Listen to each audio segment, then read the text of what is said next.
o'clock, so we will call the meeting to order and we'll begin with the Pledge of Allegiance. Pledge allegiance to the flag of the United States of America, to the republic for which it stands, one nation, under God, indivisible, liberty and justice for all. Now we will begin with nominations for board chair. Well, I'd like to recognize our traditional rotation, and I nominate Greg for chair. Are there any other nominations? Has there always been rotation, or is it? It was suggested, but we never developed a policy. No, it's not a policy. It's just something we've always done. Tradition type of thing versus, okay. Everybody takes their turn if they want it. I got a question. Teresa, do you want to be chair one last time before you're done? I did mention that to the fact that I'm not going to run again next year, and I would be interested in being chair this year. But I also thought it would be a good idea to have Bob to continue the ARC plans and his involvement in that, but. Are you both interested? I guess I would defer to Teresa if she wanted it. Okay. Actually, in all honesty, I was looking at Bob because he's in town here, so, but it's, I don't want to mess up with tradition either, but I know we got, Bob's been here and available more so than I am, sure. So I'm not eligible yet. I know that. So, but yeah, that's a. So are you making that a nomination, do it? For Bob? Before he does that, I'd nominate Teresa. Well, I just want to, What? Well, I understand the rotation. yeah, that's what I'm saying. Everybody should have a turn. Everybody should get a chance. When I was chairman, I was asked by one of the commissioners to run again, and I said, no. Everybody should take their turn. If somebody wants it, they're up, they should have the right to take it. So, but. Well, of course, too, Greg has been vice chair so this past year and filled in a couple of times. So. Well, I'll do my turn. I was just interested because I think after 12 years, I'm not going to run again. You might change your mind, Teresa. You might decide to give her one more shot. So are there any other nominations? What do we have on the board? So far, Greg has been nominated and Teresa has been nominated. So I'll ask 3 times. Are there any other nominations? Are there any other nominations? Okay, we will vote by roll first on Greg because these do not need a second. So District 1. For Greg? Yes. Yes. District 2. Yes. District 3. No. District 4. I have to say no, or I wouldn't have confidence in myself. And District 5. Yes. Okay, We're done. so motion We're done. passes. Greg, you're the chair, so you can take over. The next thing you'll be doing is asking for vice chair. So can anybody want to nominate somebody for vice president? I'll nominate Dewey. I don't know if I'm ready yet, to be honest with you. It's your turn. Yes. Any other nominees?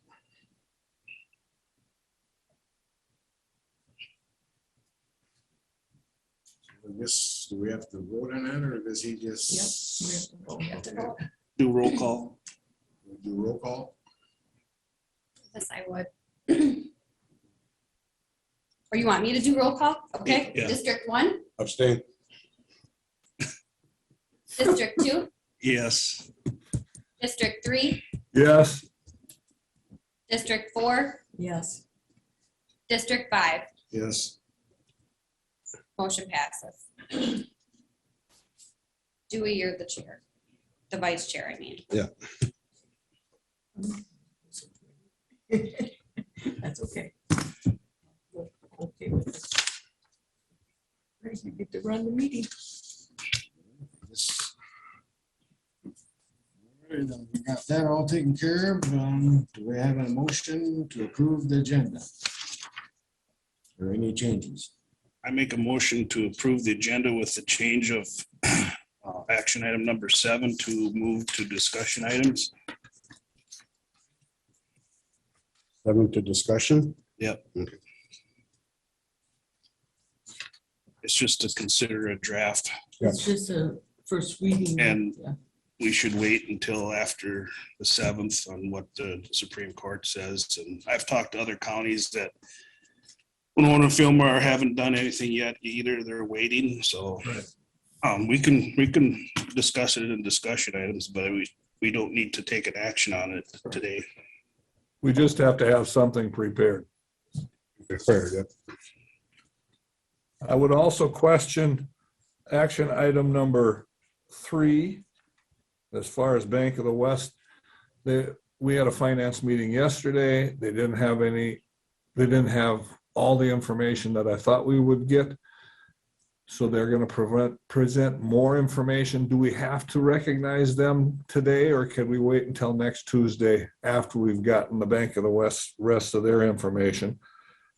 Third question is on action item number 4, the minimum salary of elected officials. Why is that at $5,000 on when I look at the packet, it's $5,000 minimum salary. That's the minimum required by statute. Yeah, so traditionally, I can explain that more when we get to the item too. I sent an email on this yesterday. So do you want me to explain it now? No, if that's minimum by statute, that's fine.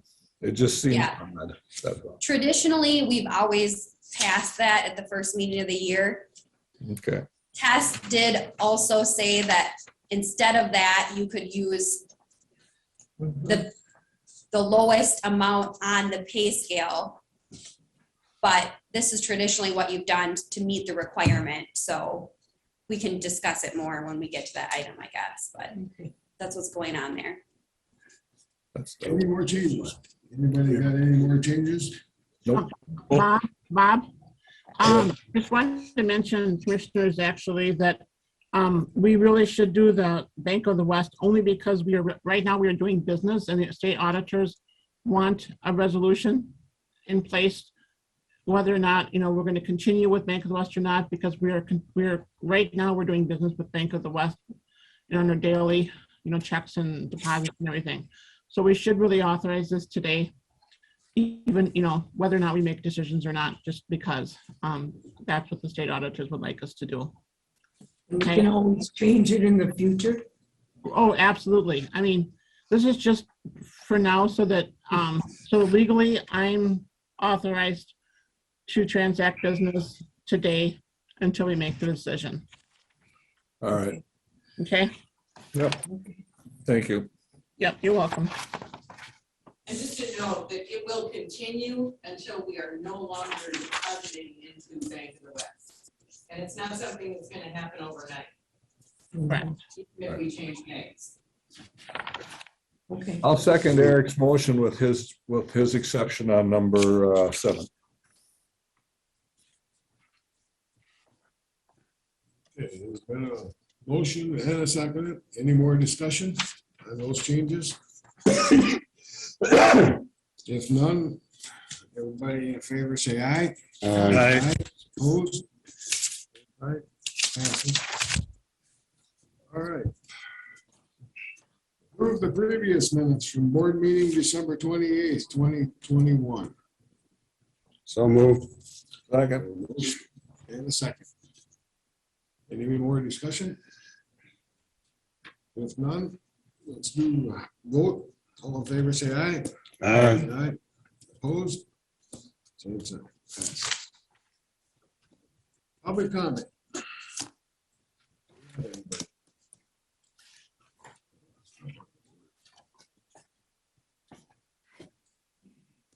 276-99200, Donna. Yeah, can you state your name, please? Who is on 608-769-9200, please? Mark England. Oh, Mark, okay, thanks, Mark. And the 725-5800 is, Zoning office. Amelia, Yes. zoning. no, yeah, okay, that's what I thought, I wanted to make sure. Thank you. All right, no public comment. Moving on to appointments. We have one at 9:30, so we'll wait till that, I suppose. Okay, let's go to consent agenda. Any changes or anything there anybody wants to discuss? No? The approve the Selco is just a standard every year Yes. contract.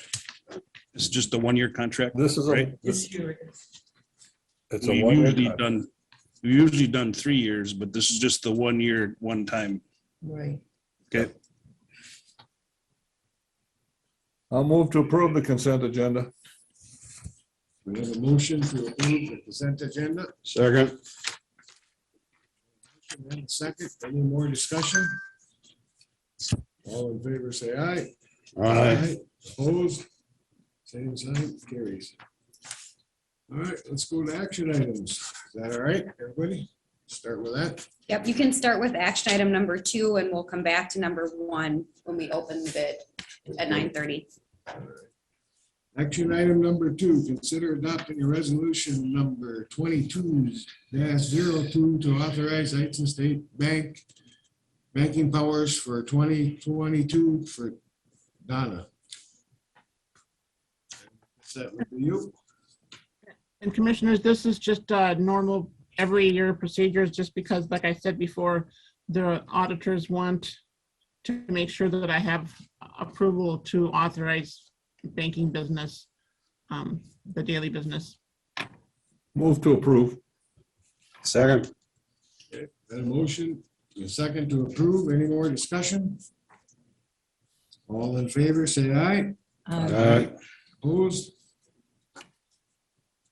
Motion carries. I'm gonna wait for 3. No, might as well do it. You want to do number 3? Yep. Okay. Let's consider adopting a resolution number 22-03 to grant account powers to the Bank of the West in 2022. Donna.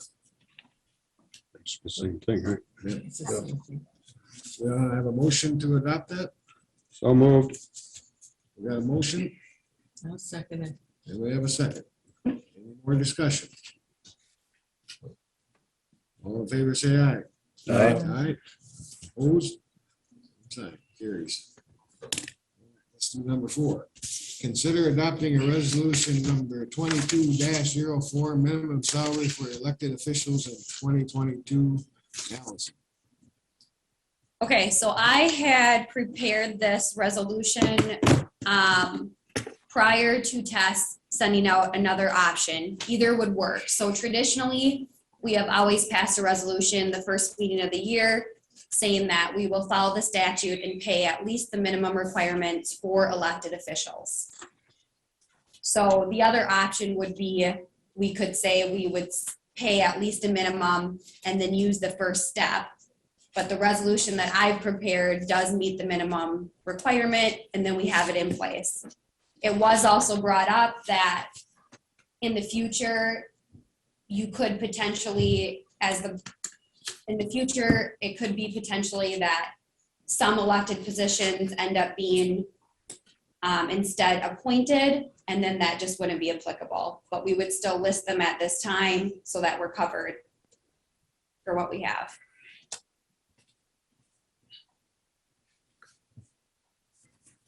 I make a motion, we adopt the resolution for minimum salary for elected officials in 2022. Then a motion to adopt it. Is there a second? I'll second it. And a second by Teresa. Any more discussion? It's kind of archaic that they have a $5,000 Yeah. statute thing, but that's just a number that they threw in there apparently. Yeah, and we just have to abide by that, which is why we pass this at the start of every year. Gotcha. All right. So And if we ever, the ahead. 5,000 is what you're using? That's the one that I proposed in the packet, yes. that's the one that we've Just saying always, that we would follow the minimum requirement of at least 5,000. Okay. and as long as I can remember, that's what we've always done here, that since I paid attention. So, doesn't mean it can't change if we, go to the route of appointing, so. That's fine. Any more discussion? Nope. Let's do a roll call. All in favor, say aye. Aye. Opposed? She passes. Number 5. Consider adopting resolution number 22-05 outlining budget appropriations to various agencies. Carol, You must come forward. Before she starts talking, Mr. Olson called me and said that he has a lot of different things that people have talked about with regard to damages. And there was a time frame requirement to get the signature in order to qualify for the state funding for the repairs. So I signed that with a notation that it's subject to the board approval at this meeting, but so that he could get the application in on time. Yeah, you're talking for number 6 then, Bob. Yes. Is Not- that not where we're at? Oh, heck. We're on number Number 5. 5 right now. Sorry. Pink eye, I can't see. Sorry. okay, I read 5, right? All right, any more discussion? So So these are just the appropriations that were approved through the budget process, but each year we pass the resolution that these are the appropriations that we're going to be sending out in the year. Just a more or less standard procedure. would Yeah. you like to go through those? Or we're just gonna read it here? It was in the packet. And the only change actually that came in was for Elko. And the updated one is in the packet. The 185,977. Right. Okay. Included the 20 It actually included the $47 that they added last year for whatever reason, plus the 20,000 that was for this year. But we had the Southeast Minnesota Initiative Fund, Smith, which is 3750, Southeast Minnesota Area Agency on Aging, 2,000, Selco, 185,977. EMS services is $10,000, but that's split between various agencies in the county. The ambulance services get so much. It's a breakdown, a usual breakdown. SEMCAC has 3 different programs that they receive money for. The Historical Society, we approved the $37,500 plus $5,000 matching fund maximum, which they've always raised enough funds to receive that maximum. Southeast Minnesota Tourism, $952. The Ag Society, $20,000.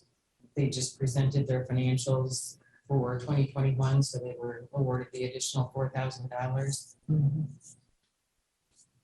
Rip River Soil and Water Conservation District is $129,000. It's $125,000 for the district and $2,000 each for Winnebago Watershed and Crooked Creek Watershed.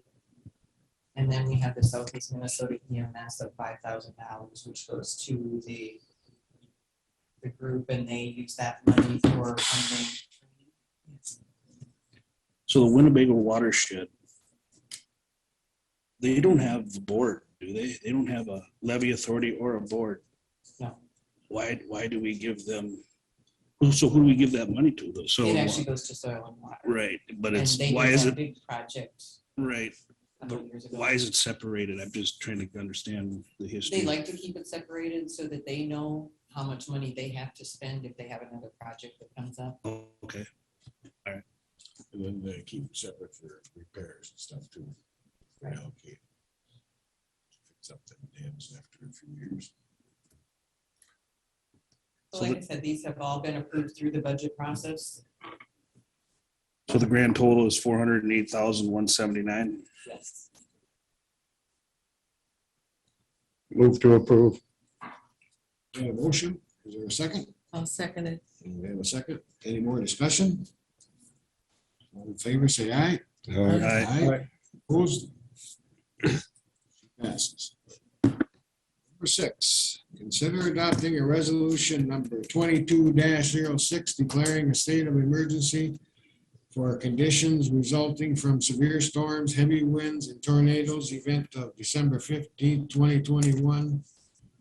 And we have Olson, Mr. Olson.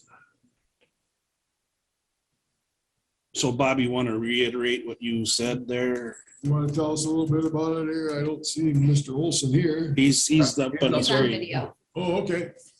Hello, board. The storms that blew through on December 15th and the amount of damage that was there, I received calls from My Energy and the Minnesota DNR with damages and debris cleanup that was totaling about $37,307. Our indicator to meet the state level for getting any money back is $38,628.15. I'm expecting both My Energy and the Minnesota DNR's amounts to climb yet.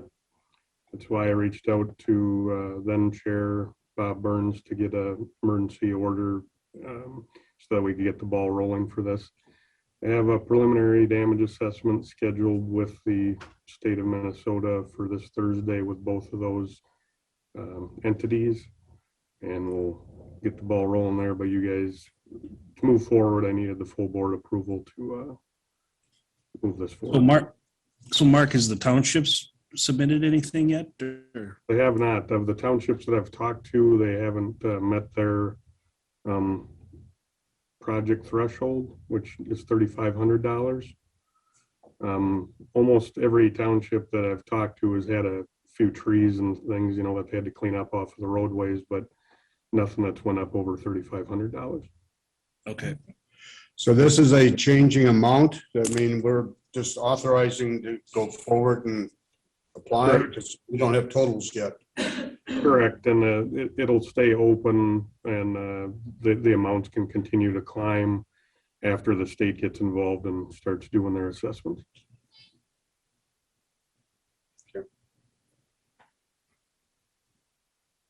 So this is just to get things going and continue here.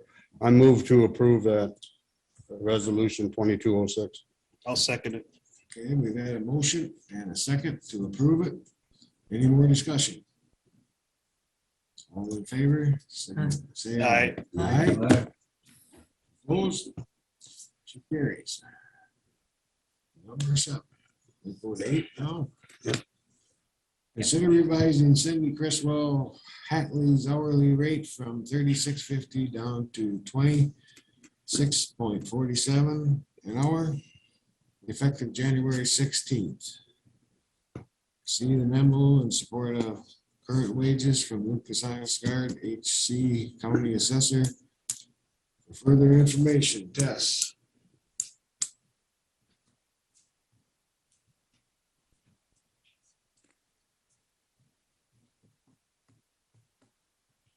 Good morning, Commissioners. How are you today? Cindy Creswell Hatley is currently being paid out of class subsequent to her reassignment as a AMA. She was paid out of class for the purpose of providing training to those in the department as she had the most senior technical skill set at that time. The question has been posed. It's been a year since this assignment to pay her out of class was made. It has now been posed that she be placed back at the top step of that class, and that the one-year training period, this was when it was done initially, was a temporary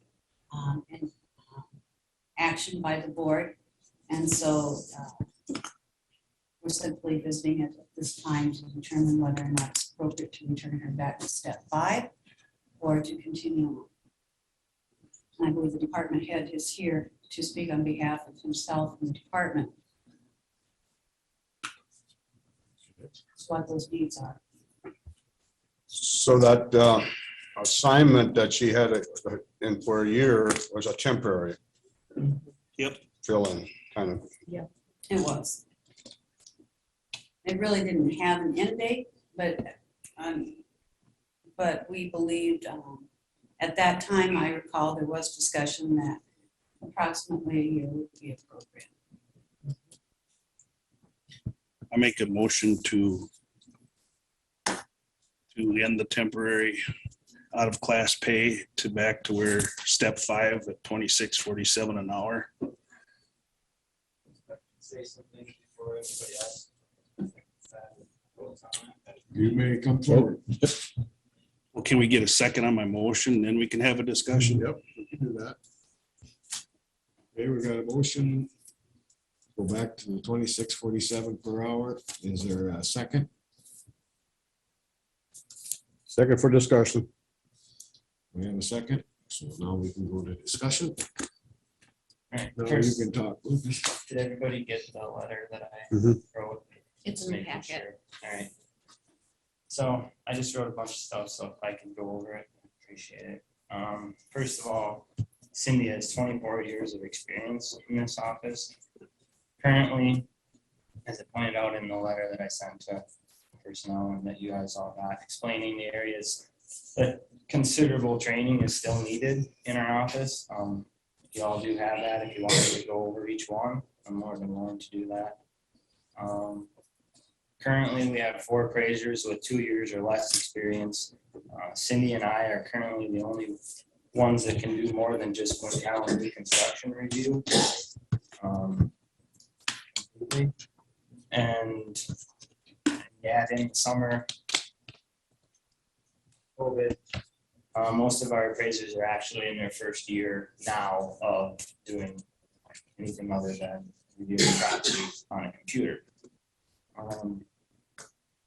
And also, you know, if this is a decision that is based on what's best for our county, not to mention our office, then making sure that Cindy is here until, and I put until her desired retirement year of 2024, to educate and pass on her knowledge is the best option for the county and our office. Currently, Cindy is working on, besides just the training, she works on homesteads, forest, managed land, special ag, sales, works on heirs, percent ownership, Green Acres Rural Preserve Program, cross county program, as well as numerous other sales and other things. Currently, the only wage grid for a SAMA, which Cindy is a SAMA, I mean, you really can't consider her an AMA because she's went through the years of education, she's passed all the courses, she is a SAMA. She's not an AMA. Currently, the only wage grid for a SAMA is the county assessor wage, which Cindy being here 24 years would be at the max step of that at 4123. What is SAMA? It's a senior accredited Minnesota appraiser.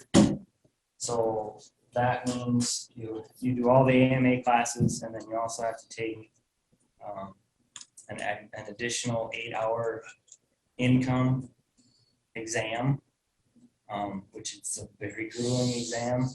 You cannot just go in there and pass it. I mean, I studied for a year in order to pass it. To do an interview with the Minnesota State Board of Assessors, and they are the ones that determine based on questions they ask you about a 30 question interview. And then they grant you the SAMA or they do not. Currently, there's less than 100 SAMAs in the state of Minnesota. So, I mean, it's not just something that people get. It's a big deal. I mean, I have all my qualifications done. I currently am not a SAMA because I have to do the state board interview yet, which I'm not eligible to do till June. So currently our county only has one SAMA in it, and that would be Cindy. And I have, and honestly, I would like to make a motion to put Cindy as a deputy assessor for our county. You can't make a motion. I know, I'm just saying I would have, Proposal. I'm requesting. Well, that's something you would have to contact HR and Right. have a meeting with the personnel committee. Yeah. Today, we're just deciding, it's been a year since she's been paid out of class, and we have to keep things in class. This is, we made an exception here. Right. Other departments don't get this exception. And so, and we're hearing about it. So I think we need to make this to go where it should be done. And Yeah. your concerns can be addressed in a personnel committee with HR, and we could discuss that for the future. But for now, I think we need to put her back to class to where she's not senior, but a accredited Minnesota appraiser. So And I appreciate all your comments. I take that all into consideration, and I understand what you're saying, but Yeah, and I also just want to point out that it's a minimum 3 to 5 years of training to learn this position. Currently, Bob, everybody's in their what'd you first have? year. the interim or temporary position started January 1st of 2021. Yes, Yes, I understand. I think so. yep. And there wasn't a date put on that. It was, a year was brought up, but there wasn't a training, deadline put on. I can see your point about all the things that Cindy can do and everything, but I agree with Eric that you need to work with HR and personnel and bring it for future action. Yeah. But at this time, we have to just deal with putting her back on the grid as she is classified at. I think it was C25, no, And B25. B25, I meant C. That was my only suggestion is And then she's technically a move SAMA, forward. so she should be on that. And it is your job as department head to bring this up to us, but go through HR first. And Any more discussion? Over, Bob? Just a question. So she's at the max for her position. We don't have there's nothing between where she's at and where Lucas is at. There's no, Not currently. That's correct. That's That's correct. correct. even though she's, based on Lucas's explanation and whatnot, considerably more qualified than the rest of the staff in the office. Right. So we're Well, missing. she's higher than the other appraisers in the office. She's a B25. The appraisers are a B what, 23? Yeah, first and second year. mostly. So she is the senior accredited Minnesota appraiser Right. in our office. But there's no other positions available for her to move up to, except for that suggestion that was presented, but that's future. But this is to get back. We worked all last year to get the grid settled and get that new setup, Right. get that done, and then go through the procedure. I applaud the Mhm. suggestion. May I just make a point of clarification? Yes, you may come up forward. Just to clarify, if that's okay, I'll just stand over. Just to clarify, we don't have a senior position in the office. office. Right. I know the word senior was mentioned. I just want to make it real clear, there is no senior AMA position in the office. Okay. So any of this is the progression is as a trainee, then you get various certifications and move up through the ranks, and it takes approximately 5 years to get to AMA. So eventually, if you have continuity of staff, all of your staff reach at least the AMA. And as the department had pointed out, Cindy is a SAMA qualified. We don't have a classification for that except for the county assessment. But it's not a senior position as such. So at this time, we'll vote for the 26.47 per hour with Lucas and Tess getting together with the personnel committee to further. No, that's that's- not my motion. My motion is just to revert her back to her Step. All right, we got a classification. motion- we got a motion in a second, correct? Any more discussion? All in favor, say aye. Aye. Aye, opposed? Aye. Got one opposed? 4-1. Carries. All right, now we better go back to the 9:30. Seal bids of the official newspaper. 2022.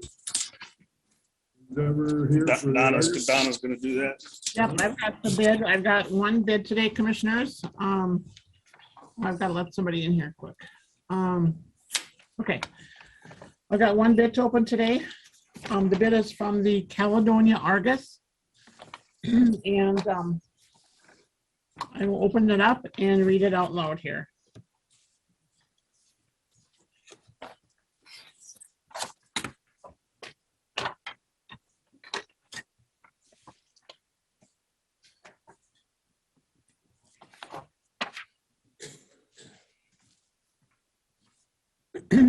Would you like me to read the letter that's been attached to it?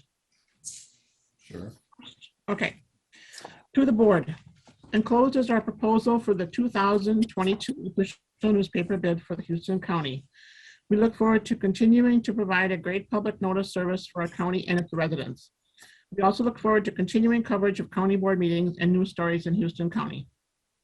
The Caledonia Argus has always made the Board of Commissioners meeting a part of its news coverage in order to communicate to county residents effectively. We welcome news stories, community items, photographs, and support from local businesses in the hopes that Houston County news will reach a wider audience, thus drawing attention to the best southeastern county in Minnesota. In fact, we've had multiple news stories reach beyond our county borders over the years. We are well on the way to becoming a countywide newspaper covering news from east to west and north to south in our county. With countless years of experience behind us, the board can be assured its meetings will be covered in a fair and accurate manner. Editor Jordan Gerard holds a bachelor's degree in mass communication with an emphasis in journalism from Winona State University and has 7 years of experience. Staff writer Craig Moorhead has 20 years of experience.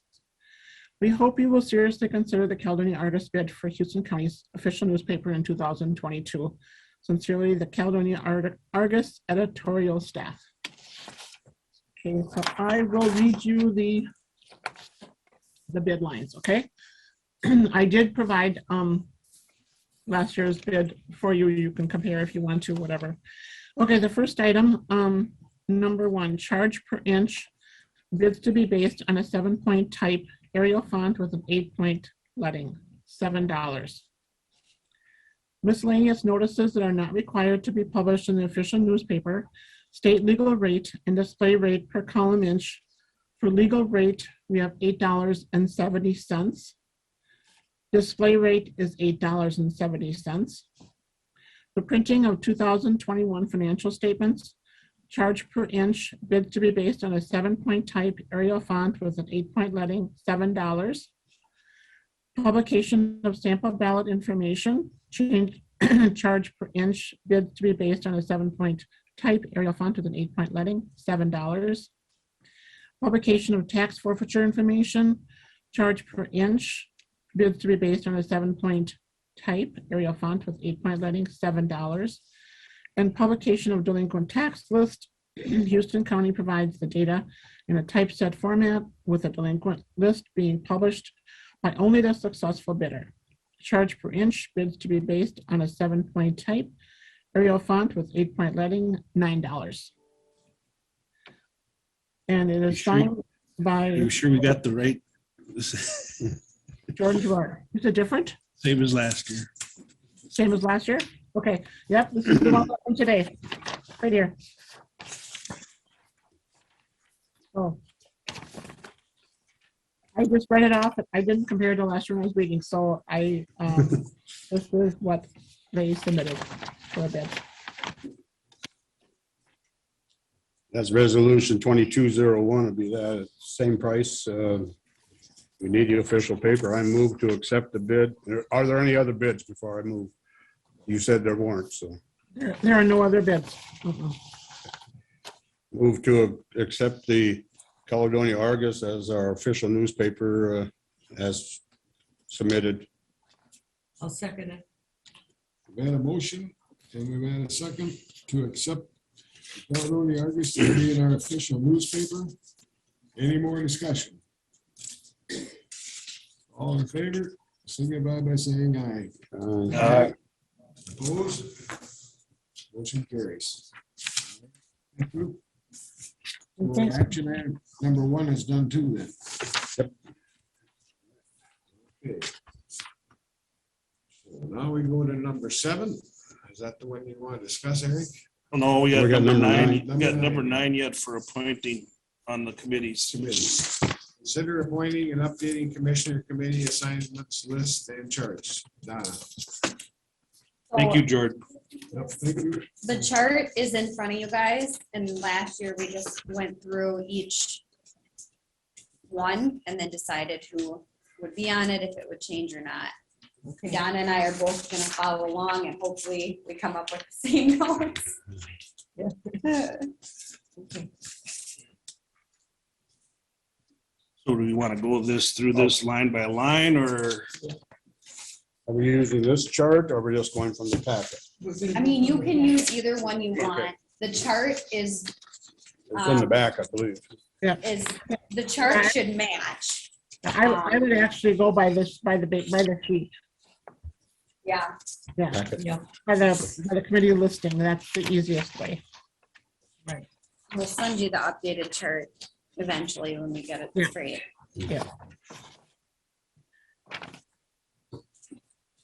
So the first one?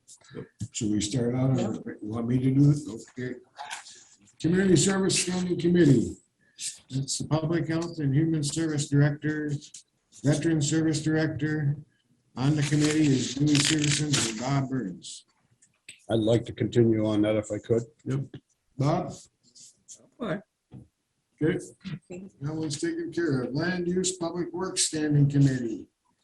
That includes the Auditor, Treasurer, Survey, Recorder, Assessor, Environmental Service Director, West CD Director, Engineer, Commissioner Teresa Walters, and Commissioner Eric Johnson are on that.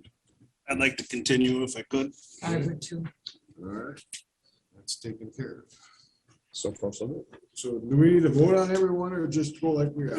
I think we could vote on The whole all list? of it at the end. Right, Okay. after, if there's any change with the changes. Right. Sounds good. That's what we did last year anyway. Yep. Financing Standing Committee, we have Finance Director, Auditor Treasurer, Public Health Accountant, Highway Accountant, and on that is Commissioner Bob Burns and Commissioner Greg Myrie. Bob Burns, would you like to stay there? I'll stay.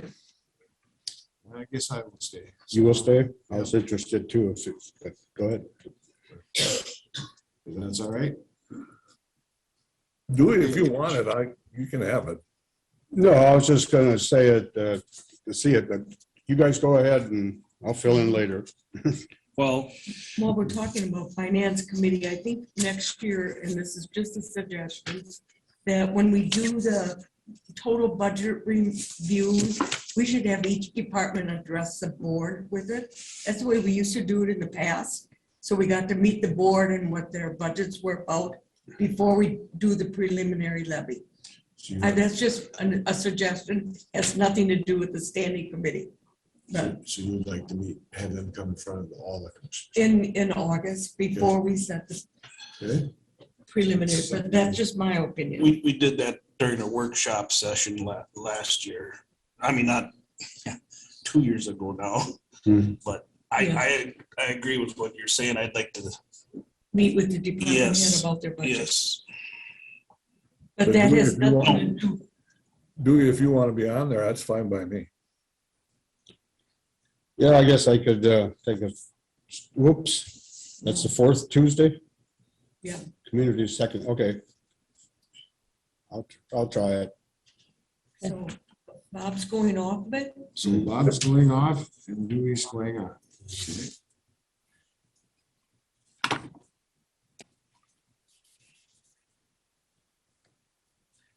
Got it. Negotiation, everybody got that? Got it. Negotiating committee personnel, that's Teresa and Eric Johnson. This used to be the chair along with another commissioner, and the reason Bob didn't do it last year was negotiations and conflict of interest. So I think the chair should be on it, and if Eric wants to stay on I'll it, continue on it. Okay. is that okay? Yep, I'll take that, I guess then. We're gonna change from Teresa Walters to Greg Mary. Okay. All right, here we go, the next page. ADA committee, to deal with the ADA compliance issues required for the highway fund. Appointing 2 commissioners and a county attorney's office do not list a certain individual from the county attorney's office, as they need this to remain flexible depending on court issues. Yeah, this committee doesn't rarely meets, do they? No. But this has No, to but be, by statute, we have to have compliance. I'll stay again. You want to stay, Dewey? Well, Eric? Yep, that's All right. fine. That's a tough one.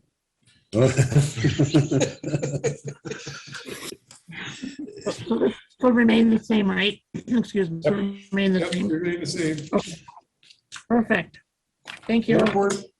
Airport Commission is Matt Schultz, Alan Schultz, Howard Dieters, Carol Lapham, Bob Burns, and Greg Myrie. Given what's been proceeding so far, I think you should say the same if you guys want to keep doing it. That's fine. That's fine. We'll do it. That one there's the Have the experience from this federal stuff too. That's getting crazier too. Canvassing board. We have Mike Pellinger of the mayor of Crescent. This What is this about? this is a floating committee, so it's Right. it's whatever during election year, we can appoint anybody or Yes, Donna can. right. Yeah, So we just leave it open? Yep. Yeah, we just need 2 commissioners, and that can, whenever the time comes, we can decide who that's gonna be. That's fine. Okay. So child mortality review team, we got Dewey. Didn't meet last year, but I'll continue, I guess. Okay. JCJ Safety Committee, and that is Bob Burns. Didn't meet, so that's fine.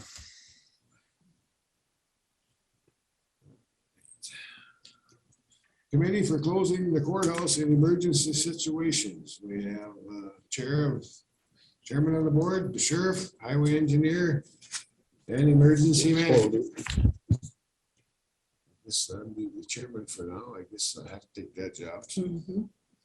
Guess we got that taken care of. JCCC Committee, Bob Burns and Teresa Walters. Sheriff Englet, Jail Administrator Mark Schultz, that is no longer there, I suppose, County Attorney and the Finance Director. I'll stay on that. It's in I'll town, stay. they meet periodically. I'll stay on as alternate. Okay. Bob, that's taken care of. All right, Highway Building Committee, and that is me and Eric Johnson.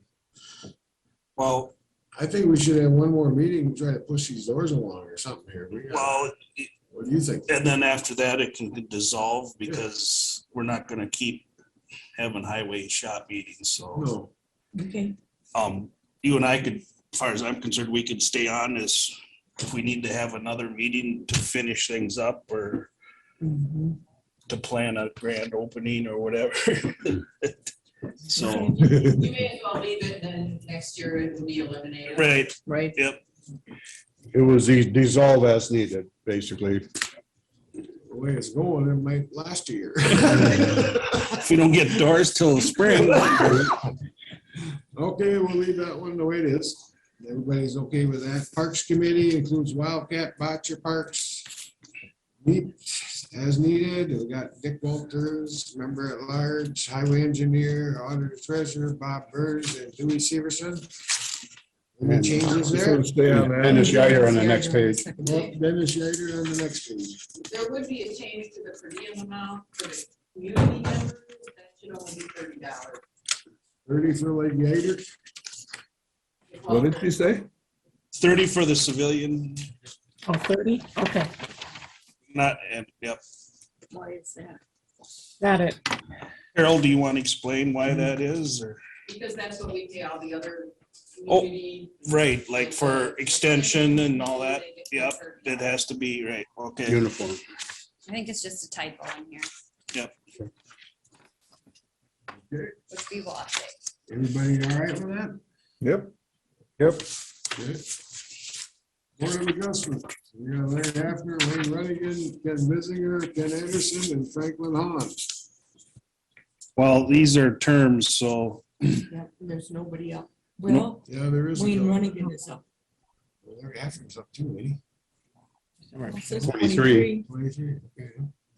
And Franklin Hahn is the end of 22, but that, So does. So, Wayne Runnigan. Amelia, are you still on? Yep, there's no action needed for the Board of Adjustment. It would just be a Board of Commissioner member sits on the Planning Commission, I guess. So that would be the only action needed for our two boards. But you're keeping track of their Terms? Yep. term dates, right? Yep. So So there's nobody up. there's nobody up, right? Okay, I see. And if there, when we get to that point, I believe it has to be a public notice, and then, you know, depending upon the applicants, we go through the interview process, and the decision is made that way. Okay. So we might just need to update some of the terms here, because I think I might have seen some of these names maybe this year. We'll get in touch with you, Amelia, after the meeting to make sure we have the For the Board of correct Adjustment or Planning Commission? terms. Board of Adjustment, no. Well, there's 22 is the earliest of, so that's this year. They should be okay. End of this year, they should. Oh, be yeah, I okay. see. Never mind, I'm looking at the wrong line. Just Ignore strictly me. Board of We're Adjustment. good. Disregard that, sorry. That's fine. I saw it 2017, but that's when they started, so I get it now. Sorry. So is everybody okay with that? Who is the commissioner on Board of Adjustment then? There is no commissioner on Board of Adjustment, Planning just the Commission. Planning Commission. That's Larry Hafner. There is a commissioner on planning. All right, I got it. All right. Yep. Would you like one on the Board of Adjustment? Would you like a I commissioner? don't No, think we you can't have them. Can't Can't do do that. Have that? Okay. Nope. Enough. They're over us. Sounds good. All right, moving on. Feedlot Advisory Committee. Well, You still need to confirm the planning Oh, that's right. commission. I'm sorry, I'm a little jumping James ahead. Weezer, he's ending his third term, or he did, so how many terms can they serve? 3. Right? So he needs to be replaced. Who's that? James Weezer? Okay. Yeah, he is done. So Amelia, has he been contacted? Or wait, but he's on his third term, Right. so he's done. And so is Robert Conley has to be confirmed, because he would have expired this year. I guess I missed Carol talking. Yeah, we can't hear Carol. Yeah, so Amelia, So Carol was saying that it looks like James Weezer is on his third term, and that must be the max, and that expired 12/31 of 2021. Oh, And Robert Conway also expired in 2021. so And they're both on the planning commission, it looks like, Amelia. And Jim Weezer is termed out, but Bob Conway can re-up. Right. He's not gonna. Yep, and Robert Conway has elected not to, so we will be working on filling that position. So you need two positions to be filled. And Jim Weezer, you can have 3 3-year terms, so he should, I'm not sure where that third term came from. I think he should still be good for a couple more years. Oh, maybe that's If an you error start then. this, It should be you can have 9 years total. Start till 16. Well, I don't know, it just says on third term. Yeah. Yeah, Starting his third term. Huh? He may be- Starting The his only- third term. the Oh, only one we're losing is Bob Conway this year, so we're working on filling that position. all right. Okay. because it shows the expiration of 12/31/21 for Mr. Weezer starting in 16, so that's only 5 years, so he's still got 4 years left. I guess I should say I have not heard that he does not wish to continue, so he would be starting his So next it's just term. Robert Conway we need to replace. So we'll just, And we need, go ahead, Donna. we'll just change this third term to second term then? Yes. Okay. So Greg, you're the representative from the board. Stay on that, or- Do you want to stay on that or I guess so. say that like you Oh, excited yes, about I will. it? Okay, You're the alternate right there. yeah, You want to say alternate? that's fine. Or Eric, do you want to be the primary and let Greg be the alternate? I could do that too, but that's up to Greg. I don't care. Doesn't matter, I guess, I just got the 1 year in, so. 2 years or what, you want me to do 2, you can come back and do 2, That's fine. I don't care. If you want to stay on, that's fine. But we got a few things that are brewing. Yep. Okay. All right. let's Was move that, on then. is that staying the same then? Yes. It's permanent. And Amy Silling's the secretary, I don't think that's changing, is it? No, that's just a list. When does planning commission meet? We usually once a month. What day? Fourth The Thursday, fourth Thursday. When does finance meet? Fourth Tuesday. Yeah, fourth Tuesday. So planning is on Thursdays At night. At night. At night? They don't meet during the day, okay. Tuesday, 5 o'clock, used to be Right. 7 o'clock, years ago, Right. it's whatever they decide, I guess. Any more questions? Nope. Okay, Feedlot Advisory Committee. I don't know what we have there, who's all on that. Planning Commission will be utilizing as the Feedlot Advisory Committee. Okay. So everybody okay with that? Yep. Any questions? Okay, moving on. Safety Committee, Bob Burns. That's fine. Rarely meets. Okay. So, AMC District Committees, we have Environmental and Natural Resource Committees for AMC District 4. We got Eric Johnson. I'd like to continue on that. I'm starting to get a handle on it. Takes a while. All right. We understand Transportation Committee for the AMC District 4, Bob Burns. I can stay there. Okay. Human Services Committee for AMC District 4, and we have Teresa Walters. I'll stay on it. All right. General Government Committee for the same thing, and that is me, and I guess I will stay there. And we got Public Safety for the AMC District 4, and then we have Dewey. I guess I'll stay. All right, that one's completed. AMC Delegates Assembly, limited of 8 members. Julie Severson, Eric Johnson, Bob Burns, Teresa Walters, Greg Murray, Carol Lapham, and Tess Cruiser. Any changes to that? Nope. Stay the same. Basically the board plus 2. Mhm. And ABC Board of Directors, Houston County Representatives, representatives appointed by the ABC. And according to that, we got Dick Current. He expired. Yep, he's expired. I don't know if they've gotten anybody or not. I guess I haven't contacted them. I can check on that. I honestly don't remember, to be quite honest with you. All right, you wanna just leave that one, Donna will check on it. Donna, Yep, check on it? Yeah. Shit, meets as needed. I'm on it, I guess. I had one meeting. I guess I could stay on there. You guys are all right with that? It's fine. Bluff Country, Minnesota Multi-County Housing and Redevelopment Authority, Joint Powers Committee, quarterly meetings in Rushford. We have Bob Carlson, Eric Johnson. What does that do? What is that all about? Eric? That's a quarterly meeting we have with HRA on housing. More things are done in Fillmore County than they are in Houston County, but We should be part of it though. I was wondering, Bob, if you'd be interested in this one Sure, or not. sure.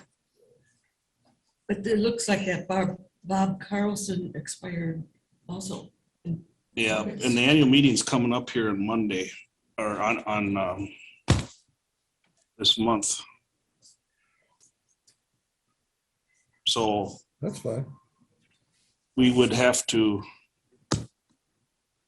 Get somebody else on it. right? So Bob, you're gonna take Eric's place? Sure. Is that what do we want? Is that what you want? Eric? I'll email you, Bob, the date of the annual meeting this month. You bet. Thank you. So Bob Burns is taking that. Do we want to check on that Bob Carlson? And we'll have to do some checking on Bob Carlson and talk to Cindy Visty about that. Everybody okay with that? Mhm. Board of Health. Joint board. That's Fillmore all. County. That's all of us. That's all of us. That's all of us, I guess. No change there, is there? Nope. Okay. CHS Advisory Committee, also known as the Nursing Task Force. Are they still in operation? Oh, do you? Okay. Sharon Fields Roar, Myron Fulton, Sandy Graves, Mary Thompson. Bravo, James. That's ready. Dr. Michelle Ryan and Public Health and Director. That would be John, I would imagine, Yep. and do it. Guess I could stay on it. I didn't get to anything this year, but Okay, do we stay? Community Health Services State Delegate, AKA SCH, SAC. It's the best I can do, sorry. Shack. Jack, is that what it is? We have Mitch Lorenz, he's the primary. He's done the way it looks, and Teresa Walters. Well, actually, at our last meeting, we put Mitch is on and I'm the alternate. So that'll stay for 2022 or until we have our next election with the joint Okay. board. Enough? All right. Anybody else have any questions? Crooked Creek Watershed District. Yeah, we just approved recently the people that were upping, so So that's all okay? that's all done. Okay. Okay, Economic Development Authority Board.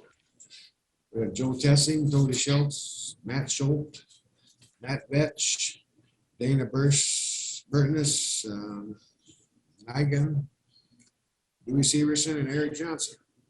I'll stay. Non-member was some staff. I'll stay on that too, if that's okay, unless somebody else wants to be on it.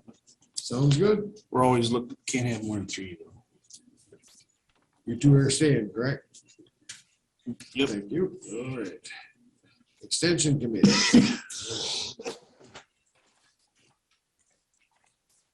Rick Johnson, Teresa Walters, Free, Eric Abnett, Bob Scanlon, Francis Mary, Harley Olsted, Carrie Olsted, Brad Hushak, and Elizabeth Hodick. Yeah, Eric Abnett's off. We do have a new lady. I can't think of her name though. Yeah, we do. We do have somebody in place of Eric. Do you Yeah, want to email us that when you Okay, think of we'll it? get that to you. sure. We just approved her Right, last at meeting. the last meeting. So you two stand? Yeah, I'm gonna have to because I'm on the committee for the search committee for the hire of the new educator. Okay. I'll stay too. Teresa, All right. okay. Family Service Collaborator. Bob Burns. That's fine. All right. Management Council, county member only, and that's John. Well, you're on it, you should tell us.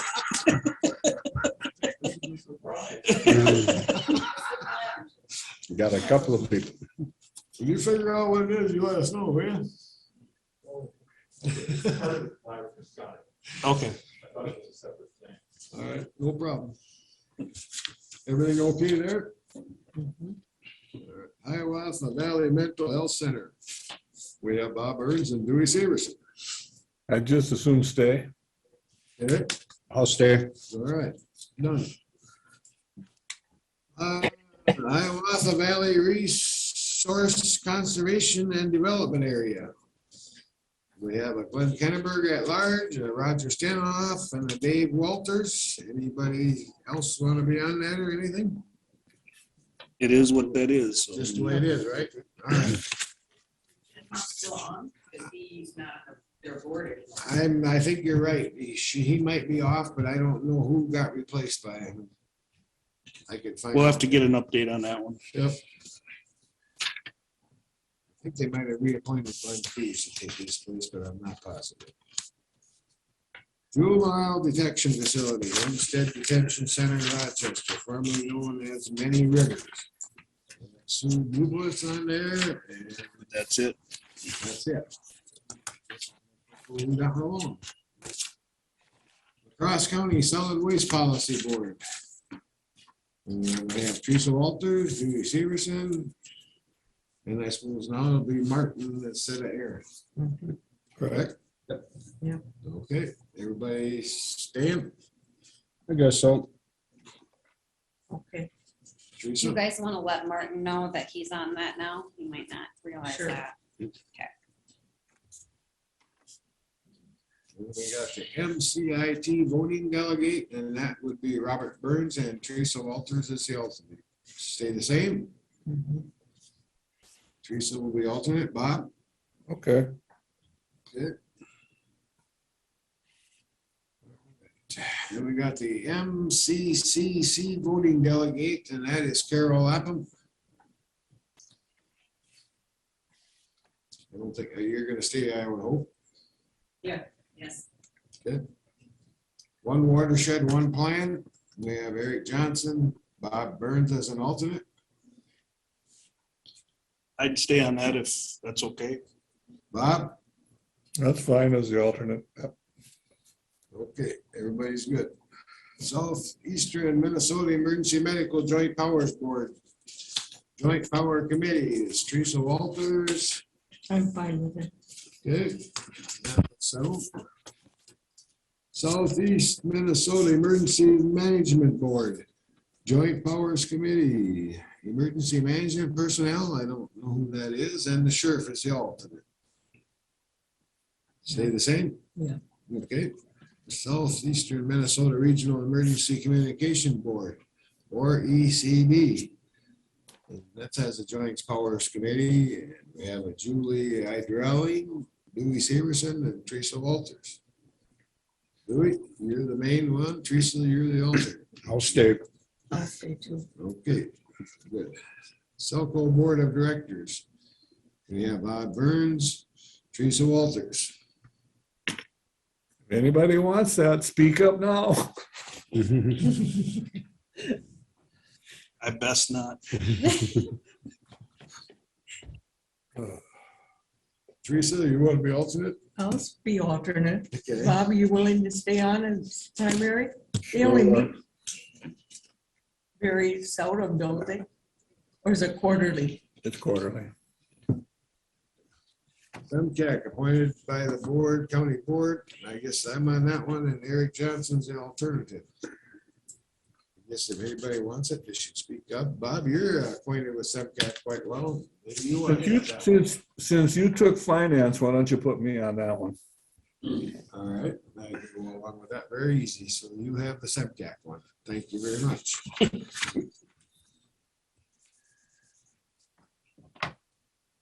That'll work good with you being on HRA too, so. Kind of. Work together, run together, don't they? Well, I think. All right, we're gonna switch there from Bob Burns is taking Greg Myers' position. Thank you very much. Southeastern, Southern Minnesota Tourism Association, SMTA. We have Dewey. I can stay. I haven't met much, but All right. Seven Rivers Alliance. We have Dewey Severson, Eric Johnson. everybody. That's everybody.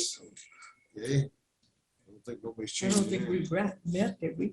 I don't remember a meeting. They haven't, no, I'm on that too. Yeah, okay. Smart Trails. Meet 6 times per year in Rochester. We have Bob Burns and Dewey Severson. They haven't met as regularly because of the COVID deal, but They haven't done Zoom or anything? Or? no. I think only once or twice, wasn't it? that's right. I'll stay. Dewey staying, Bob? Do you want to be the regular one and I'll do the alternate? Just switch it? Works. Okay. Okay, we'll just switch.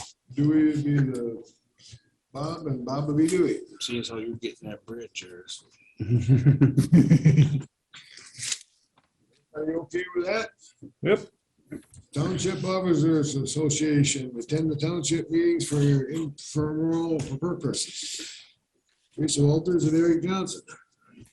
We'll stay. Stan? Okay. I'll stay if, Eric, unless someone else wants it.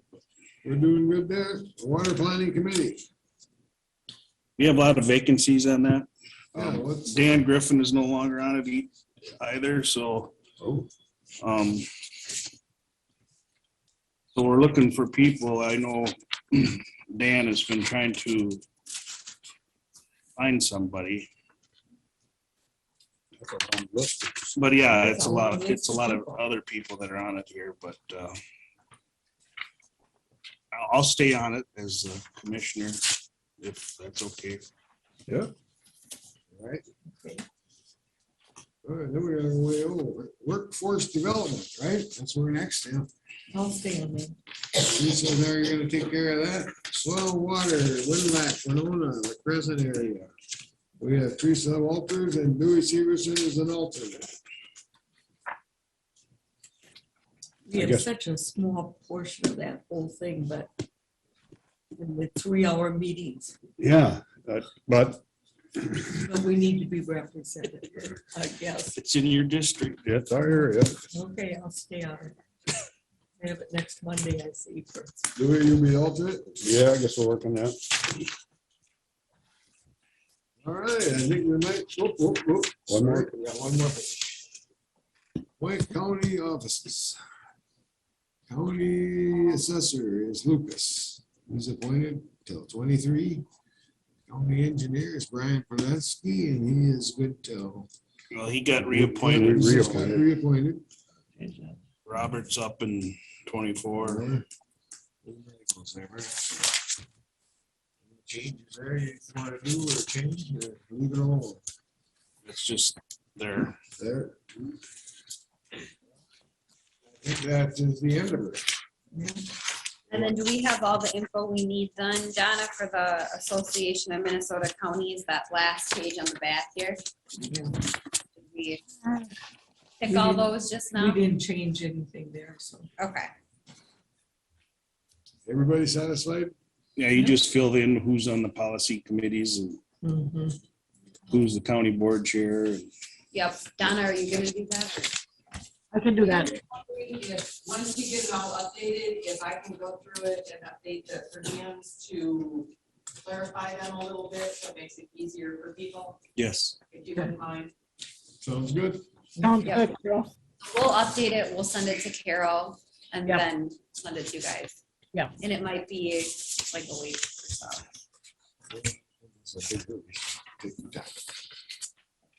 All right, no, we've got, let's see, we just got done with number 9. Well, we gotta formally approve it now. Okay, I make a motion, we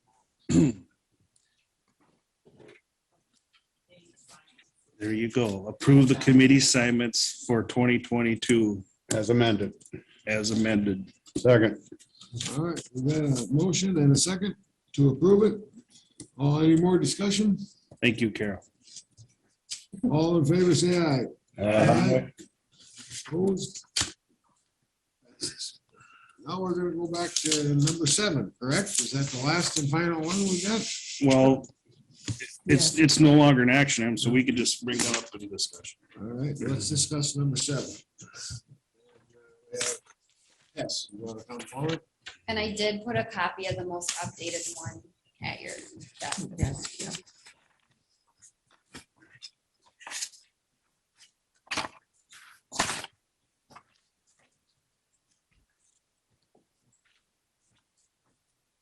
So Department Head Puglisa and I met with the board last week, as you recall, discussing that we are looking at having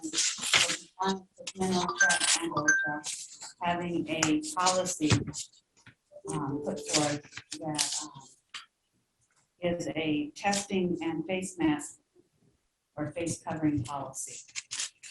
That was the direction the board gave us. We through a template that was provided to the county. We've made some adjustments to that. There are some considerations we need to really think about. So this is more of a just a discussion here, or a first reading, if you will. And what is noteworthy is that it's my understanding that on January 7th, that the Supreme Court will be looking at this matter. I'm not sure what that will really mean for us. We have an obligation to make in the interim until things change, or if they change at all, good faith compliance by January 10th. So this is our first step in moving towards that. I have heard from one union, and that is, their concern is that if the board adopts a mask and testing policy, that it is paid for by the county, not by individuals. That seems to be, although that may not be legal requirement, that's still up in the air. That is, if it's an OSHA requirement, typically employers pay for what they're require of their employees to meet safety guidelines as far as Which union? protective equipment, et cetera, things like that. So we have those are some things and some thoughts in looking at this and moving forward. I've tried to highlight the areas where we have to have some consideration. We've left some of the dates open because if we're looking at January 10th, then we have to figure out what that means for persons who are fully vaccinated, how long, what that deadline would have been, and partially vaccinated. So we can do that and fill that in. Commissioner, you had a question? Which union? The 49. But I expect that will be a common question from all the units. And I think it is noteworthy. That's the only comment I have received so far. Policy. I did inform them. This is not an action item today. This is simply a discussion item and trying to get ahead of the curve, if you will. Or if having a policy in place.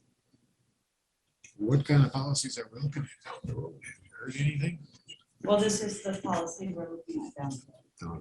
Okay, This would be it, so. coming from the state, and then we take our parts out of the state or whatever. Is OSHA, who's making this decision on the 7th or the 10th?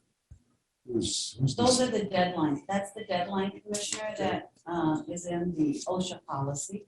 and they are Although good. if we're making good faith attempts at complying with gathering our vaccination information and having a policy in place for testing and et cetera, then we don't run a risk of penalties from OSHA. I'd say federal OSHA has established its rules and has had various legal Right. challenges. The federal OSHA didn't establish a rule. They were directed under direction, weren't they? Yeah, it's coming from the federal OSHA. And But they didn't come up with the policy themselves. I don't know the history on it. I understand there's a fair amount of politics, so I'm not gonna really weigh into that. It come from the executive Yeah. branch. Right. So, but to us, it comes from OSHA. To you as an employer, it comes from federal OSHA and then the state. It comes from MinOSHA. They have delegated authority through OSHA, is my understanding, to enforce this in the states. And MinOSHA has determined that they will not modify the policy, that they took it the way it stood From federal. from the federal. They won't modify the federal policy is what you're saying. They couldn't modify it to be stronger. Right. But they certainly can't distract from it. No, it could always be more Protective. restrictive or stringent versus, yep. The other thing I'd mention is the reason we're talking about this now is the challenges were turned on December 17th, putting it back in place where employers over 100 would need to. So if we to answer your question, Commissioner Meyer, that's kind of the Well, it's just kind of directing the traffic, more or less. You need a plan in place.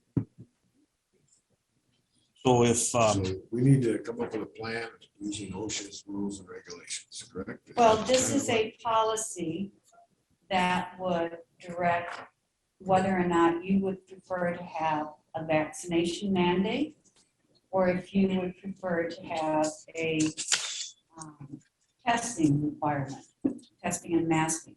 Now, what John and I had quite a discussion on was the face covering.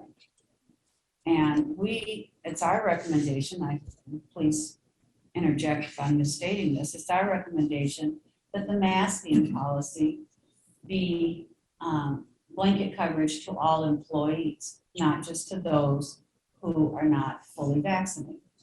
And we have a couple of reasons for that. Probably about 3 reasons for it. One is, it is a CDC recommendation, Department of Minnesota Health, Minnesota Department of Health. But secondly, it doesn't, we think it's important that we don't have fissures within the workplace, if you will, as to who is vaccinated, who is not vaccinated. We also think that policing a mask policy on who's fully vaccinated and who's not, and whose test has recently come back, would be next to impossible logistically to do, not that we would want to do a policing of a mask. And so from a public health, which John can address, from an HR perspective, which I address as far as implementation of the policy, we think, so we made that modification in the proposal here. So it is a testing, it would comply with, we believe our modifications comply with the OSHA rules, as well as would be more appropriate for our workforce. Yeah, you would have us saying, oh, they're not vaccinated. Everybody, we have a mask. Personally, my position personally and professionally is I think that's a challenge when your medical records are a matter of data privacy. And so that's another. The policy talks about that and how we try to care for people's personal data. Sorry to interrupt, but No, you please. kind of have a policy that's difficult to operationalize if we're running around, trying to figure out who's vaccinated and who isn't, and who should be masking and who doesn't have to. So Well, that leads to the question, who is going to be policing this? Well, maybe that's the wrong phrase to use, but you mean enforcing the policy? I mean, I used it, but it is rather harsh. Who is enforcing the policy? I'll have to be between the human personnel office and supervisors and department heads. We will have to very respectfully gather the information and work with folks to be in compliance. So you brought up how requiring everybody to wear a mask would be a way to protect private data. Would that be the same as for testing requirements? I'm not sure your question. Do you Well, understand? I mean, if there are people who choose, the direction you gave us last week was to go down the direction of collecting vaccination information and then putting in place something for testing and masking. If all employees are required to mask up, then we don't know who's testing. Because right now, we don't know who's vaccinated or not. It's not a need to know kind of thing. I would qualify that if I might, for clarification. We will have to know and collect the data as to who's vaccinated and who's not. That will be data that's collected and protected as we do with any other medical information that we collect on our employees. We Yeah, will also. I wasn't suggesting that wouldn't be collected. And in fact, the policy said we try to keep that as tight as possible. So that would just be the personnel office. All we need is just percentages or something like that. We don't need to know who it is. It's just a number. Maybe only 2 out of all of our employees, or maybe it's 20. But who they are, we don't need to know. We just need to know the impact. Well, and the problem comes From a in, board perspective, yes. the challenge in implementing comes when there's the added, if an employee chooses not to get vaccinated and instead chooses to do the testing route, then also OSHA says those folks need to mask up. And so for us having to meet that compliance with OSHA, that means a lot more people have to know who is vaccinated and who isn't, so that you can enforce that policy. So this way, if everybody indoors is masked up, we don't need to have them tested. We don't need to No, that is not correct. have proof of vaccinations, nothing. It just, No, that is everybody's not masked correct. indoors. That It They're doesn't just cover our seeing- snowplow drivers and people No. working outside. It's indoors, correct? We have to have we have to collect vaccination records according to the current rule. Okay. We have to have a testing option for those who elect not to vaccinate. Okay. We need to maintain that data in compliance with state and federal privacy rules. Okay.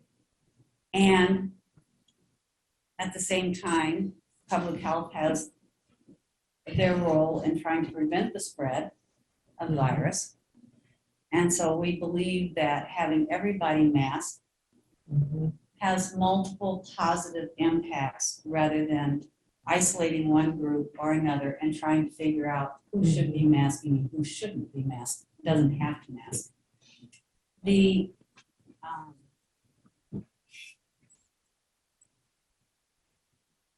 real question is well, whether or not we're actually going to have to go down this road. And we will know more after the 7th. But for what John and I need to be looking at today. We need to have a general understanding from this body as to whether or not you believe what we have put forth is something that you'd like to consider, or you have to make the determination whether, first of all, you want to have a fully vaccinated policy or not. And from what we got last time, you don't. But then whether you'd like to have things that are outlined in this policy when mask is not required. If you're working out in the field, if you're in a vehicle by yourself, a county vehicle by yourself, or on a work trip, if you're in your office by yourself. But it also says that certain cloth masks, I don't want to confuse that with something else I just heard on the radio. Never mind for the cloth mask, but Well, I it know where also you're going says with that the you have cloth. to have covered your nose and your face, your mouth. Cloth masks don't do anything. It's That's right. N95 or nothing.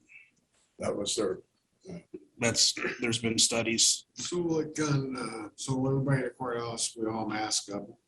So how about the people that FedEx drivers, UPS drivers, your Winona controls, your electricians that come in and fix shit and all them people, how are they gonna be eliminated or do they gotta mask up? Some taxpayers, you're gonna like, by the time to pay my taxes, do I gotta mask up? This does not, this covers our employees. Those businesses will have their own policies if they have over 100 employees. But how can we protect ours if nobody else wants to protect theirs? Well, this is a global policy for those employers of 100 or more, and many of the employers you mentioned are some of those larger ones. We also, I know many times with vendors that come in, they ask, would you prefer us to mask up? And all we have to say as an employee, if we are uncomfortable that they're not, is yes. We cannot, this is not a policy to be forcing the public to mask up. You don't have a masking mandate that you passed that to enter the building, you have to be masked. And that would be something different. This is an employer-employee relationship. But we can't really protect our own employees unless nobody else is gonna help us. Work with us. The mask will help. I'm not arguing that. I agree. The mask will help. And but we I don't mean, know it's- what our employees may expose themselves to when they leave the workplace. I think that's a point we made last week, and I agree with you. We can be very, very careful in Houston County, but if across the border in Wisconsin or into another county or into another state or into another country, we're a very mobile society. And so you make a valid point, Commissioner, that, you know, the protection as a whole is only as good as its weakest link. And that I think is a legitimate philosophical position. This I look at just personally as this is an OSHA requirement. You got a whole bunch of OSHA requirements for any employer. This is an additional OSHA requirement for you as an employer. And what we're recommending is here's a policy that will help you stay in compliance and mitigate any potential losses, financial losses, because of some sort of finding or fine. The arguments around, you know, whether this is sufficient, whether it's good, bad, or different, I don't know, 2 years into this, I don't have a lot of gas left in the tank for that. And so I'm just giving you my personal thing on it. This is about keeping you compliant with OSHA. The question we need to decide too shortly is who's paying for the testing. Now, last week you told us that there's certain tests that need to be used, like home tests are not allowed under, is that an OSHA rule or is that Some home tests are available to be used. if they're conducted by a third party Yeah, witness? as long as you have somebody, you can't both give yourself the test and a test No, for the test. no, you gotta have a third party. So then you need to have some sort of, I don't know, some sort of structure in place. things like the bulk testing would work because you spit into the little cup and then there's somebody online that watches you do that. And So that we could do that. that's something that could be used. As long as So it can be There's other verified. rapid tests that can be used too, but the thing that you can't do is you can't just self-attest, yeah, I took a test. No, Or you can't. that's what I mean. take You a test got- and attest Yeah. to the. it's got to be witnessed. Right. Yeah. And who witnesses And that it makes sense. is, I don't think is very clear at this point as far as, I don't think I know our office, I'm not recommending that. My suggestion is Yeah. that if we are considering the county to pay for this, I would like to have, and I know you've said that you have no interest in that, but our public health department too, and we have ARPA funds to provide extra funding to, I mean, how long is this test going to take? I mean, it's not going to take a long time. I think it has to do more with the number of people. And all I would say is if you extrapolate the percentage of people in Houston County are currently vaccinated, that's about 2/3. So if you just take that and say 1/3 of our employees are vaccinated, that's about 50 people every week that need to get tested. That's more than your staff could handle. You know, it depends on how we do it. If we're doing the testing, Well, we don't have a lab, we don't have people trained to do the testing, things like that. well, If it's watching somebody, then it's, that's time that we gotta factor in for staffing to be able to. if we were to provide the home test, whether they were the spit or the swab, then you could have enough help to witness the test. Currently, I don't think that we have the staffing to be able to stand that up. You would have to have additional staffing of one person, or I haven't done an analysis of that. I would just say we need more. Bob, you had a question? Couple of things, listening to the conversations here. With regard to the policy of masking and making everybody mask, whether they've had the COVID test or not, and whether they've had the shots. I think if we have to have everybody mask, then we need to mask everybody that comes into the county facilities. I don't care if it's the public, if it's somebody coming to do work. If we're trying to protect our people and we're making everybody that works here wear a mask, anybody that comes into the facility should have to wear a mask as well. If that means that we have to hire a couple of young people to be greeters at the door like we had before and to hand out masks when people come in and provide them the mask, then I think that's what we got to do. Secondly, with regard to the county providing it, I think Human Services should talk to the clinics and the pharmacies in the county and make arrangements that the county will provide for them to do all this testing so that people that work for the county can go to the local pharmacy, the local clinic, and get the test, and they'll bill the county for that, whatever the billing might be, and that can come out of the ARPA funds. So that we're, if we're not staffed properly in Human Services, make arrangements with the clinics, and they'll, and they can take care of it for us. I would think that would work. The one thing I was going to add to Bob's comment there, not everybody comes to Caledonia. So some of the people who work at the truck shops, especially, they don't come here every day. And but I remember reading through here something that the county is prohibited from paying certain things and other things we can pay for. Can you clarify that for me? I don't think we're prohibited from paying for anything. Okay. Maybe you can point, I don't have. It was towards the front there. Yeah. Well, I we do did things for highlight health. as to who is going to pay for this. Yeah, Maybe that's what you're that's what I was going through, I calling, think. Commissioner. Well, we should be able to use ARPA funds, I think, for paying for some of this, I would think, if it's being under the. COVID. Yep. I think, but as long as you use ARPA funds. Another question, if they, with regard to getting the test, if I read in there that you've got 4 hours a day or 4 hours of work time. Is that paid or unpaid work time that we're talking about? Do they, Commissioner, I don't believe that's for giving the test, that is for getting a vaccination.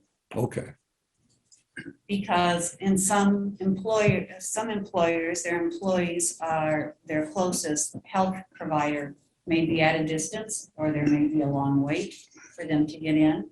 And then there's a provision that should they need a day or two off because the effects of the vaccination, that we're required to provide that. And most people would have sick leave to cover that. Not everybody would have sick leave to cover that. So there's no requirement for people to have to test. They have to do that on their own time. Well, they have to all be tested before they come to work, correct? Tested on their own time. And I don't know, I think that's something. Whether you want that paid or unpaid, as there's some discussion or legal discussion around whether that's a requirement or not. To requirement what, to pay for it? To pay for the test, pay for their time, pay for all of that. Well, I was gonna say, if we pay for the unvaccinated to get tested. So. That's what I'm saying is, I'm not sure that. Right, but if we adopt that as a policy, are we going to run into a problem with people who are vaccinated and have to get tested for symptoms, but we're not paying for theirs? So that's the diagnostic exam testing for the foreseeable future that I know of is covered by our health insurance. That is something that is covered through their health insurance, the diagnostic testing, just as the vaccinations at this point are covered through their health insurance. I called MHC and verified that. So the How insurance is long gonna that pay goes for into it, the we're not future, doing. I don't know. So if the insurance paying for it, then we don't have to discuss it then. Well, that's diagnostic testing. Only So if you're sick. there's a difference in diagnostic testing. The PCR versus the antigen. Well, the difference is employee A feels ill, they're going to the doctor, to their healthcare provider to get treatment. That is different than weekly monitoring.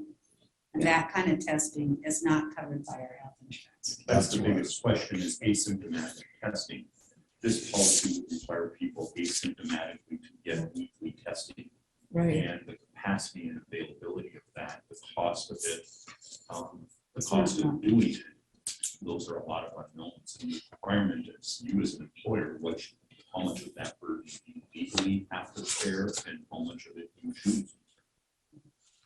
So this, go ahead, please. And so if we go with everybody indoors has to wear a mask, we eliminate the weekly testing and the No, Still that's do it. still. Okay, that's what I was, just wanted clarification. Okay. Yeah, the point of that we discussed of having all employees mask up is, again, to be compliant with the OSHA regulation. Okay. Staff need to either give us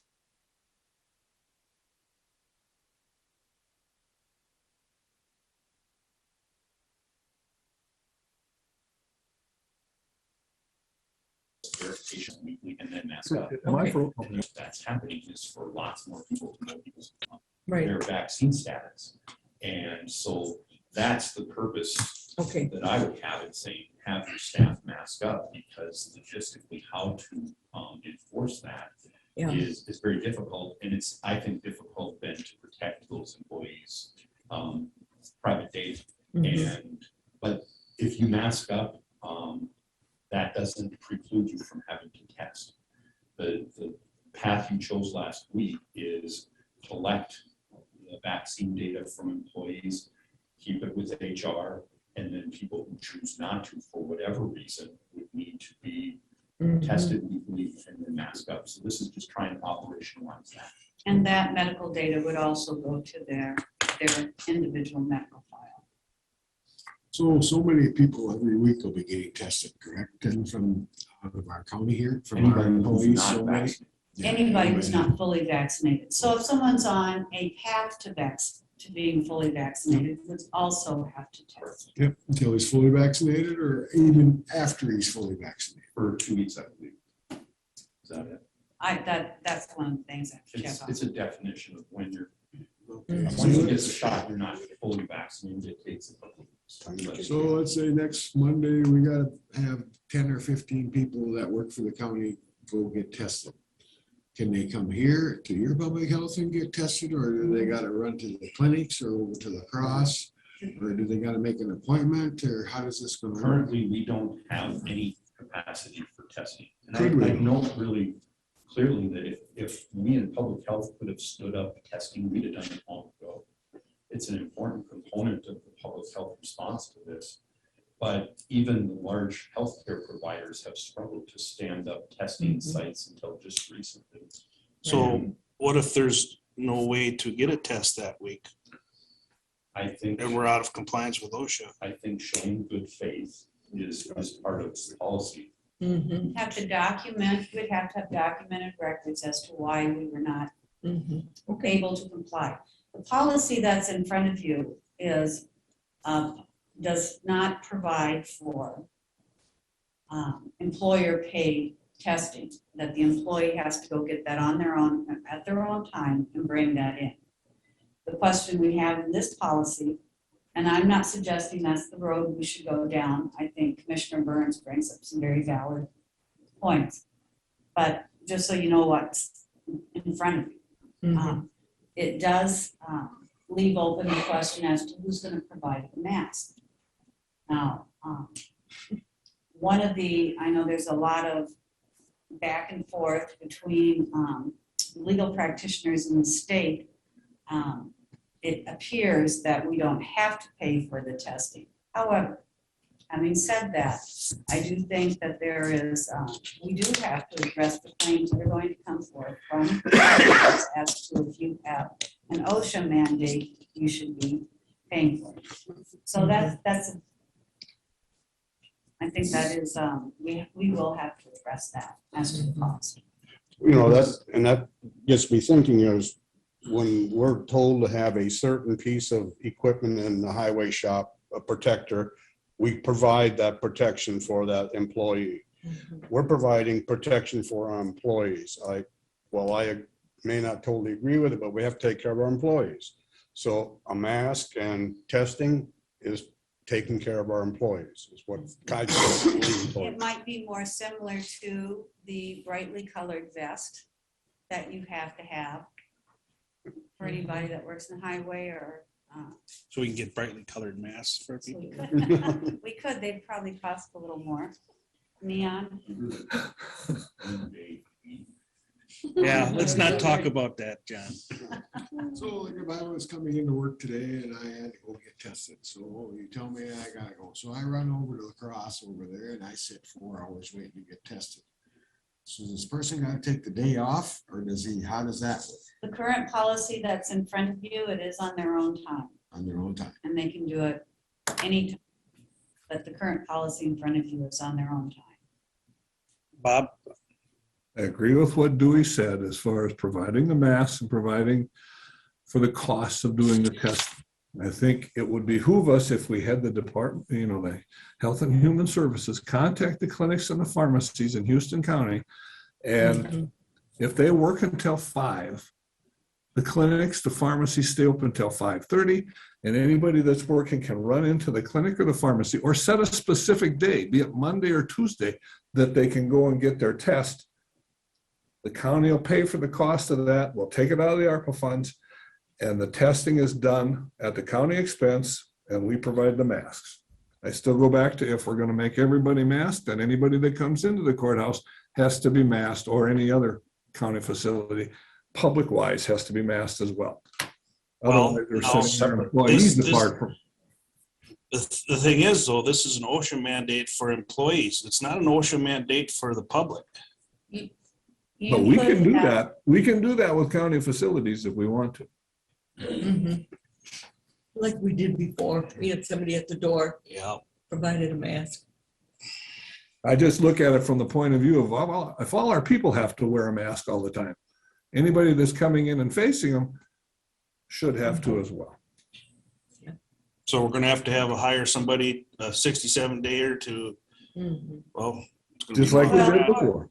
To man the doors and lock Yep. the doors and, You may also have just appropriate posting and the masks there. Mhm. And if they come into an office, the person remind them, please mask up, mask Mhm. required. and if the public refuses, Go to the president and get their license. is that where we're going? I mean, Well, I mean, if they don't want to mask up and they don't come into our courthouse, what can we do? we cannot force the public to mask up. Not unless. This is an OSHA mandate for employees. This is not an OSHA mandate for the public. That But we is can correct. That has to recommend be a that they- separate policy. You'd have to have a separate policy like you did before. I think before you had signage that recommended masking, you had masks available in offices, masks available at the door. Mhm. There were very few people who refused to mask up. Very few. Quite honestly, I don't know that that's a fight I want to take on in the workplace if somebody feels so strongly that they don't want to mask up. I mean, I go into Quick Trip and there's all sorts of people who are unmasked there. I think some of this is trying to think through the logistics of it. Again, the point of thinking through whether you want to have a policy that says all your staff mask up avoids having to go down the road of trying to figure out who is and isn't vaccinated. Mhm. I agree there is some potential efficacy with masking and it's still part of CDC guidance and things like that, but that I think is secondary to what's in front of you today, which is how are you compliant with current OSHA standard that I get that unless one. it changes. And then how do you operationalize that? Because you put in place a policy, that means that there are people who have to make sure that that policy is followed. And, everybody who works here has a full-time job. Running around trying to figure out who is and isn't vaccinated takes time. Plus, as Tess mentioned, I think it's a pretty divisive type of thing, the staff to try and figure all that out. But we are gonna have to figure that out. You can keep all that information in one place with very few people having a business need to know. For instance, me as a department head, I don't need to know. If we have a policy that says, hey, we're gonna have everybody masked, then I don't need to know. My supervisors don't need to know. We've achieved compliance with OSHA. And you haven't had to go through all of that pain of trying to figure out who is and isn't. You have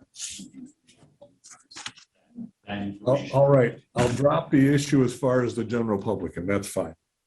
Different policy, different time, good enough. But I still think Health and Human Services should contact all the local clinics, pharmacies, and see if we can make an arrangement for testing, and if it's on a given day or whatever. And the testing we provide on that, if it's a Monday or a Tuesday and they do the test, stay open the extra half an hour so that we got people that can come in and get their testing done on their own time, but we're taking care of it for them. And we provide their masks when they're at work. Okay, I agree with that. I will get that information as soon as I can, and we'll think through what. I can't hear everything you're saying, John.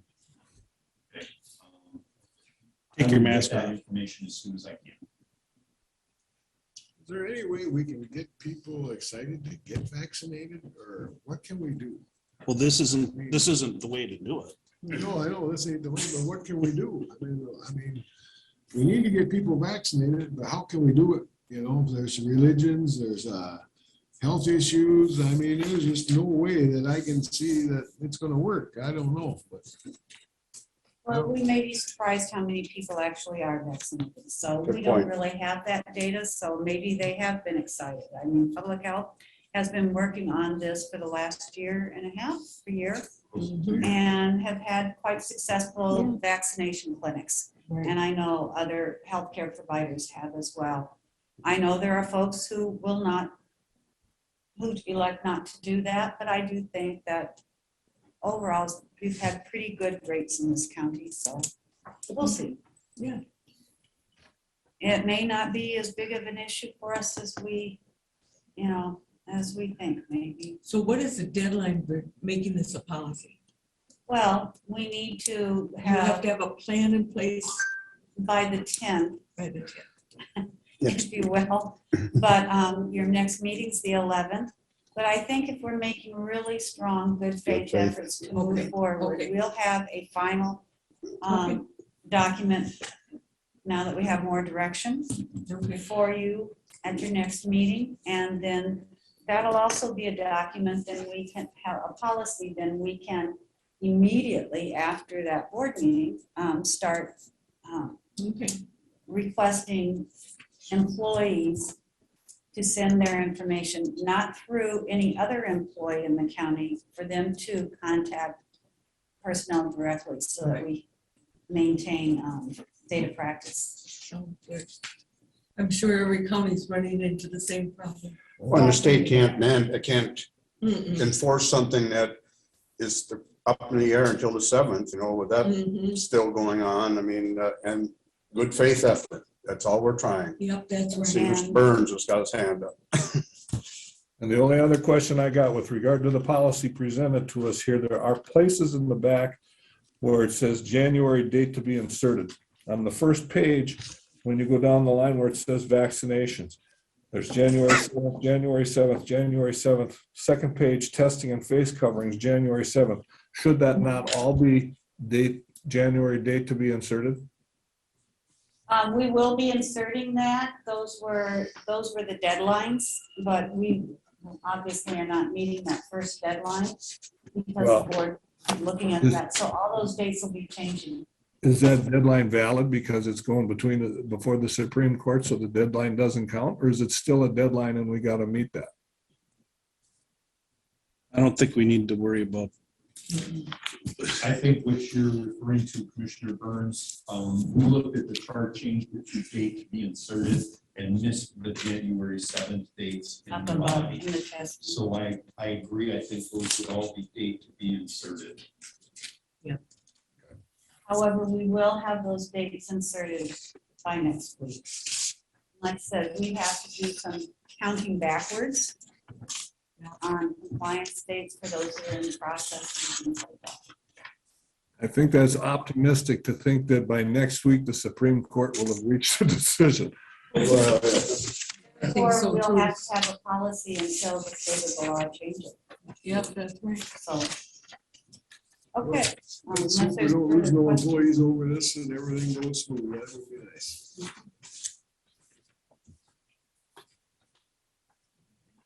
Any other questions? No. Thank you. Anybody else on the board have anything to say about it or any questions? We'll move on. We could talk about this until next week. Till we get some direction. All right, then I guess we'll be moving on to discussion items, board updates. The board chair, that would have been you, Bob, at the time. You have anything? I really don't have any updates other than, my discussion. I had a meeting with the Hiawatha Valley Mental Health the other day. And this conversation that we're having about the COVID is the same one that they're having, and I assume all other employees are having. And their policy is going to be that anybody that comes into their facilities, all their employees, tested or not tested, wear a mask. Anybody that comes into the facility has got to be masked as well. So it's across the board. That's what they're looking at, assuming the Supreme Court upholds the OSHA requirements. Otherwise, I don't have anything to report. But that would be a separate policy, Bob. It is a separate policy, but that's the policy that they're coming up with, that not only meeting the OSHA requirement, but they're going to add to it that anybody coming into the facility has to mask up. So they have over 100 people hired? I think because of all the different sites that they have in the different counties, they add up to over 100, yeah. Under their control, I imagine. I guess. Under their overall payroll. I'm not good at this. We go to therapy. It's-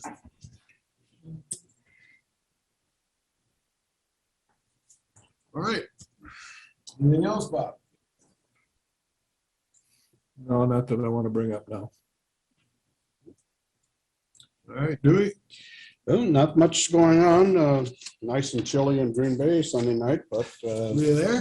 was there. All right. Good job. But it was, nothing going on. I missed the Hiawatha. I'm an alternate on that, but we'll go from there. All right, Eric? Only thing I got to add is tomorrow I'm having a Zoom meeting to go over the applicants for the extension direct educator.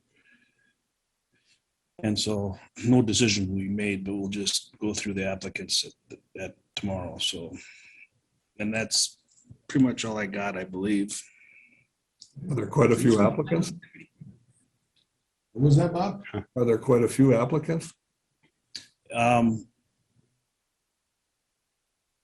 If I'm not mistaken. That's good. Cool. Teresa, nothing? Nope, I don't have. I guess I just had the meeting with Bank of the West and merchants, and I guess we gotta have another meeting, so we don't have much to report on that right now, so I guess that's all I got. Is there any public comment? Okay. Anybody else have anything else to talk about before we adjourn? Does somebody want to make a motion to adjourn? So We have a motion I'll second it. and a second. All in favor of adjourning, say aye. Aye. Opposed? Motion carries.